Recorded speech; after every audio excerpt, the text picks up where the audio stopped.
अस्सलामुअलैकुम viewers, welcome to my channel. आज मैं आपके लिए बहुत मज़ेदार और आसान सी रेसिपी बनाऊंगी। जब भी घर में सब्जी वगैरह ना हो, कुछ भी ना हो पकाने के लिए, तो आप इस रेसिपी को ट्राई कीजिएगा। यहाँ मैंने एक कढ़ाई ली है, उसमें मैं थोड़ा सा ऑयल डाल लूंगी। 4-5 टेबल स्पून जितना मैंने ऑयल लिया है। ऑयल हमारा गर्म हो चुका। अब मैं यहाँ इसमें थोड़े से कड़ी पत्ता डाल दूंगी। मेरे पास ड्राई वाले हैं, लेकिन अगर आपके पास फ्रेश हो तो आप फ्रेश डाल लीजिएगा। साथ ही मैं इसमें यहाँ ये देखिए मेरे पास कटा हुआ लहसुन है, मैं ये डाल दूंगी।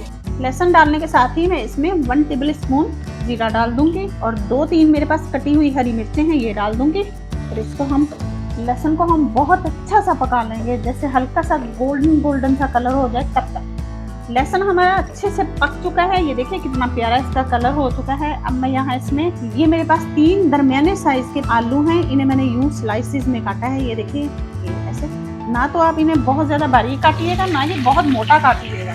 इसे डाल के हम अच्छे से फ्राई करेंगे। आलू डाल के मैंने अच्छे से मिक्स कर दिया। अब हम इसमें यहाँ थोड़े से स्पाइसेस डालेंगे। उसमें है मेरे पास ये देखिए हल्दी, 1 टीस्पून भर के लाल मिर्ची का पाउडर है। मिर्चों और हल्दी को आप अपने टेस्ट के हिसाब से एडजस्ट कीजिएगा। यहाँ मेरे पास कुटी हुई मिर्ची है, ये देखिए चिली फ्लेक्स 1 टीस्पून, थोड़ा सा नमक। सारी चीज़ों को अच्छे से मिक्स करेंगे।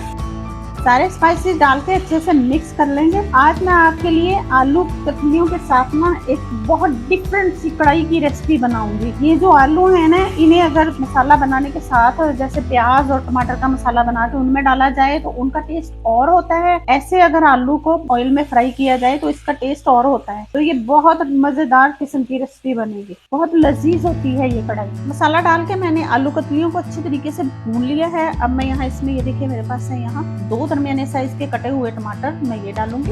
1 प्याज था मेरे पास, ये देखिए इसे मैंने बारीक बारीक चॉप कर लिया है, मैं ये डालूंगी। अच्छे तरीके से सारी चीजों को मिक्स करेंगे।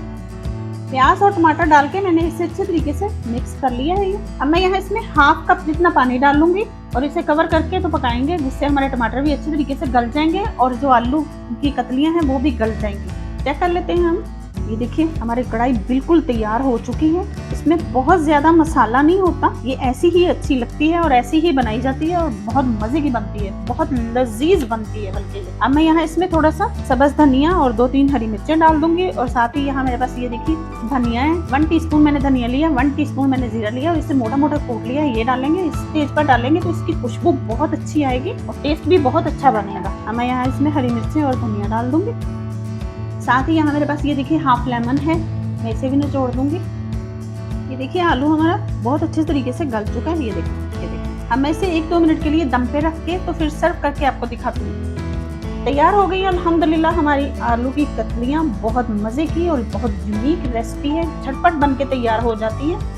अल्हम्दुलिल्लाह तैयार हो गई हमारी आलू की कतलियाँ या फिर आलू कतलियों की कढ़ाई। बहुत मजे की बनती है। अगर घर में कोई सब्जी वगैरह ना हो तो आलू तो हर घर में ही होते हैं। आप इस रेसिपी को ट्राई कीजिएगा। आप इसे रोटी के साथ, पराठे के साथ या फिर पूरी के साथ सर्व कीजिएगा। साथ में आप इसके वो दही और पुदीने वाली चटनी बना लीजिएगा, बहुत मजे की लगती है। ट्राई जरूर कीजिएगा और मुझे भी रिस्पॉन्स दीजिएगा कि मेरी रेसिपीज आपको कैसी लग रही है। अगर चैनल पे नए हैं तो चैनल को सब्सक्राइब जरूर कीजिएगा। तो रखिए अपना और अपनों का बहुत सारा ख्याल, दुआओं में याद रखिए। अल्लाह हाफिज।